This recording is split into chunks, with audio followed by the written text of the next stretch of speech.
star reviews and think, heck, there's something, people are complaining about this water bottle. People are complaining about this harness for a kid.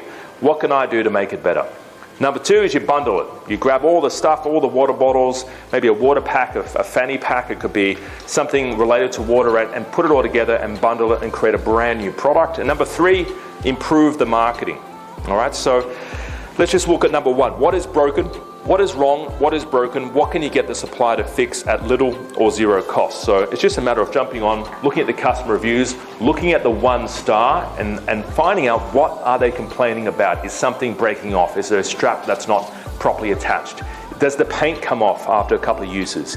If it's a water bottle, a baby's water bottle or a silicone product, you're putting it in the dishwasher, is it melting or has it got a weird smell, right? Like that's the sort of stuff people complain about. So then you got to take that and take it to the supplier, let the supplier know and say, can you fix this? Can you fix this product? I'll tell you what, one of our clients